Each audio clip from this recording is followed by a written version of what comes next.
is probably looking for that win now snare, as he is probably got. I don't know. I feel like he's got a point to prove considering he's been off for almost 2 years.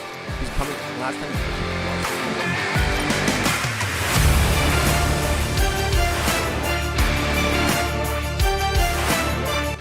Hello everyone, welcome back to the channel. Daniel, as you guys all know, make sure you hit that subscribe button, drop that like button down below. I'm talking new topic here, new topic for baseball. So we're going with Trevor Bauer free agent rumors. The whole Trevor Bauer situation I know has been crazy over the last couple of years for baseball, but he's been declared he's going to pitch. No team has signed him yet. So I got some teams here that are in the rumor mill that could make a fit for Bauer and could make an interesting push and make sense for him to go there. So let's start it off here. First team, and I think they're probably one of the most obvious, is the Dodgers. I know the Dodgers are going to release him. I know the Dodgers, there has been some stuff about him in the locker room, so I don't know how that much of it is going to be. But I feel like the Dodgers, they're a smart baseball team. They know what Bauer can do on the field. And Bauer, yeah, he was getting paid a ton. So I'm thinking maybe he'll get a renegotiation in the contract is one thing. Now the more talk about this, I feel like the Dodgers are kind of on the outside looking in. But always still got a bit of possibility out there. Dodgers are a win now team, how they always have been. They definitely could use starting pitching. I think every team can use starting pitching. But I mean, Kershaw, Buehler, adding Bauer into that mix, assuming he still has the same capability, is definitely very, very strong and could make a very, very positive approach to the team. And that they would be a hard team to stop in the playoffs. With that being said, I'll move on to another team that's definitely making playoff pushes throughout the last couple of years, and that's the Seattle Mariners. Mariners are one of those teams that are on the up. They're always looking to improve. They just made a huge splash and got Teoscar Hernandez earlier this offseason. So adding another quality starting arm like Trevor Bauer, again, assuming he is the same Trevor Bauer that pitched before the whole suspension and whatever happened off the field, the Mariners can use him. Robbie Ray and him would be a nice 1-2 combo. You also have Marco Gonzalez there, I believe, who is still a very, very solid pitcher. And they have some other guys who can definitely get the job done. Bauer, like I said, if Bauer goes there, again, it's a win now kind of thing. All these teams are going to be win nows, I believe, except for one. But I feel like Bauer there he'll take a little bit of a pay cut. And I don't know, again, this all depends on which teams would be in and out. But I feel like the Mariners, who have always been pushing for playoff spots, they just broke their streak of 20, missed playoffs in a row this year.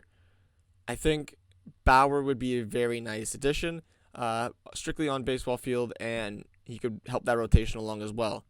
Another team, and I think this is the most likely just because they're notorious for spending money, and that's the New York Mets. The Mets are literally Ebenezer Scrooge of the offseason. They're just spending cash left, right, and center. Mr. Burns style from The Simpsons.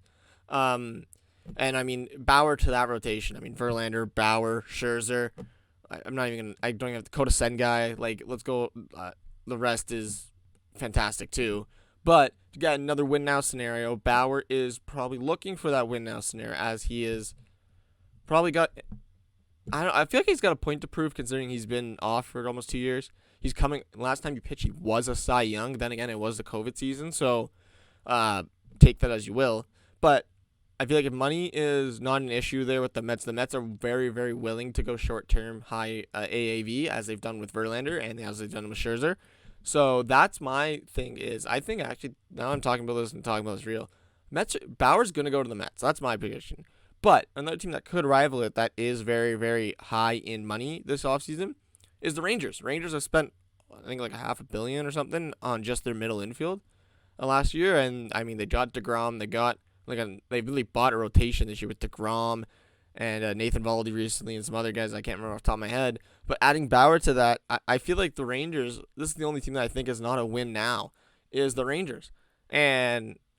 But they're going to give him the term, I feel like, and they're going to give him the AAV. So I feel like that's also another very, very possibility. Considering if you're Bauer, and yeah, you got a point to prove considering you haven't pitched in 2 years, you're probably not going to get the same contract you did as a Cy Young, but you're still going to, if you can get long-term and an AAV, why not take it? I mean, Rangers, as you can see, have trending upwards. They've really basically bought their rotation as well as their middle infield. So And you also got some young guys coming up in Jack Leiter, Kumar Rocker. So Bauer to the Rangers could make sense.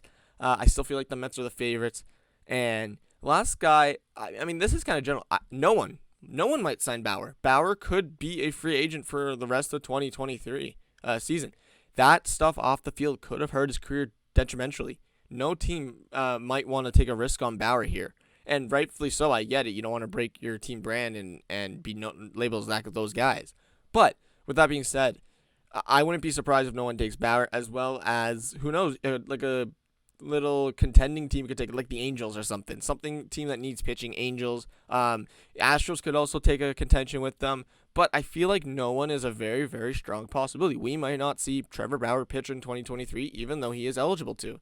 And as a baseball fan, you just got to understand that not everyone gets signed. I mean, look at Michael Conforto last year. Conforto didn't get signed for whatever the reason was. I think it was his vaccine policy or something. I don't know what it was, but that it happens. And that's just the business side of baseball, which is a very, very interesting side of baseball. But with that being said, make sure everyone hit the like button, hit the subscribe button down below. Thank you guys for all joining me here, and we'll see you guys all next time. Goodbye.